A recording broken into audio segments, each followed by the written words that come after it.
बिस्मिल्लाहिर्रहमानिर्रहीम। अस्सलाम वालेकुम। मैं हूँ आयशा और वेलकम करती हूँ आपको अपने यूट्यूब चैनल आयशा के किचन में। आज मैं शामी कबाब की रेसिपी देने जा रही हूँ।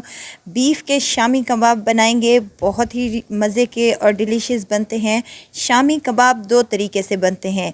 बीफ का कीमा ले लें या मटन का कीमा ले लें, उसमें दाल को पकाकर आप बना सकते हैं, या फिर बीफ या मटन की बोटियाँ लेकर उसको आप पका सकते हैं। उससे भी बहुत ही अच्छे और मज़ेदार से रेशेदार से कबाब बनते हैं। आज हम बोटियों से बनाएंगे रेशेदार और मज़ेदार से ये कबाब। तो चलते हैं अपनी किचन में और आज की मज़ेदार सी रेसिपी को बनाना स्टार्ट कर लेते हैं। यहाँ दाल है मेरे पास तकरीबन 250 ग्राम के करीब, जिसको मैंने 2 से 3 घंटे के लिए अच्छे तरीके से गर्म पानी से भिगो कर रख देना है, ताकि ये अच्छे से फूल जाए और ये साइज़ में भी दुगनी हो जाए। यहाँ एक प्रेशर कुकर ले लिया है, तकरीबन 2 घंटे हो गए हैं दाल को भीगे हुए। और यहाँ मेरे पास बीफ का गोश्त है, बोटियाँ हैं सिर्फ, इसमें हड्डी वगैरह बिल्कुल भी नहीं है। इसमें कोशिश करें कि चर्बी वगैरह आप इसकी निकाल दें, तो ये बेहतरीन से हमारे कबाब खाने में लगेंगे और टेस्ट में तो ये बहुत ही डिलीशियस बनेंगे। 2 अदद मीडियम साइज़ के प्याज है मेरे पास, जिन्हें रफली सा मैंने काट कर इसमें शामिल कर दिया है। हाफ़ चम्मच नमक, हाफ़ चम्मच पिसी हुई लाल मिर्च, कुटी हुई लाल मिर्च हाफ़ चम्मच, 1 चम्मच भरकर खुश्क धनिया का है पिसा हुआ, ये शामिल कर दें। और हाफ़ टी स्पून हल्दी का है, ये इसमें शामिल कर दें। यहाँ मेरे पास सफ़ेद ज़ीरा है पिसा हुआ हाफ़ चम्मच, और हाफ़ ही चम्मच यहाँ पर मेरे पास है गरम मसाले का, ये इसमें शामिल कर दें। और इसमें 2 से ढाई गिलास पानी के शामिल कर दें। यहाँ पर मैंने 1 चम्मच भर कर अदरक लहसुन का पेस्ट भी शामिल किया था, वो मेरे से मिस हो गया है। तो यहाँ पर अच्छी तरीके से इन तमाम चीज़ों को हम मिक्स कर लेंगे। प्रेशर का ढक्कन लगा देंगे और इसको हम चढ़ा देंगे चूल्हे के ऊपर। तकरीबन 30 से 35 मिनट तक इसको पकने देंगे। 30 से 35 मिनट में गोश्त और दाल अच्छी तरीके से गल चुकी होगी। प्रेशर निकाल कर इसका ढकना उतार लें। माशाल्लाह से देखें पानी अच्छा खासा खुश्क हो चुका है और दाल और जो हमारा बीफ का गोश्त है वो अच्छे से गल चुका है। यहाँ पर मज़ीद इसको 5 मिनट तक पका लेंगे, ताकि जो कमी बेशी है पानी रह गया है वो भी अच्छे तरीके से खुश्क हो जाए। 5 मिनट के बाद इसकी फ्लेम को हमने ऑफ़ कर देना है और इसे किसी बाउल में डालकर ठंडा होने के लिए रख देना है। ये रूम टेम्परेचर पर आ जाए तो हमने यहाँ पर ले लेनी है एक चॉपर।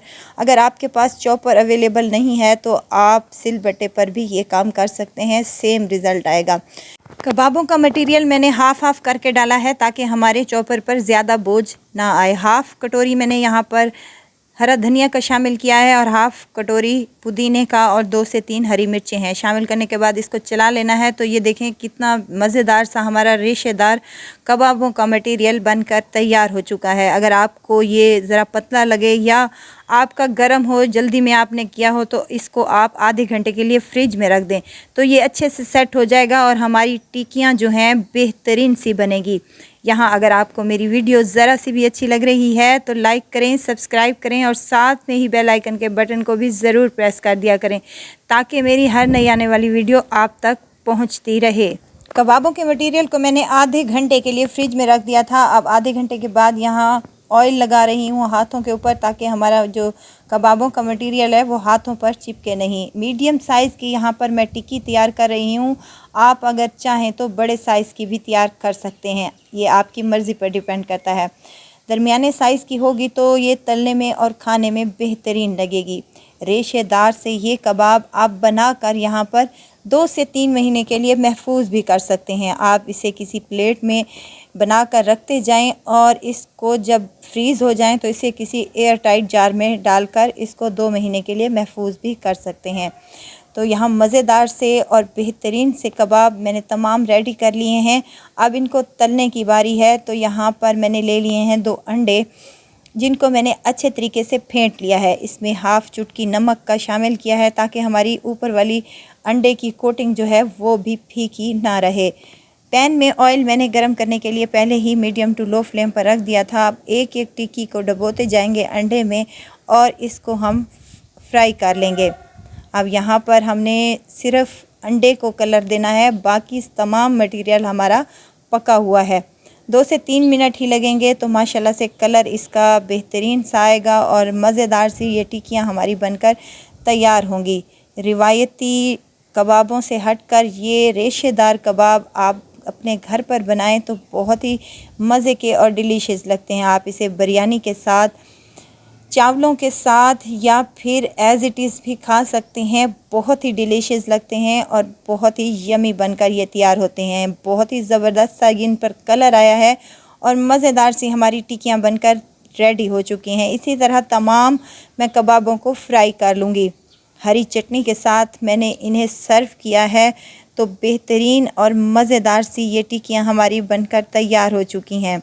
अंदर से बहुत ही नरम है और खाने में तो इनका जवाब ही नहीं है। रेशेदार और मज़ेदार, ज़रूर ट्राई कीजिएगा। इंशाल्लाह मेरी ये रेसिपी आपको ज़रूर पसंद आई होगी। रेसिपी पसंद आए तो लाइक कर दीजिए और आयशा की किचन को सब्सक्राइब भी कर दीजिए। आपका बहुत बहुत शुक्रिया। तो यहाँ पर आप किसी दावत में भी बना सकते हैं या फिर आप अपने बच्चों और घर वालों के लिए भी बना सकते हैं।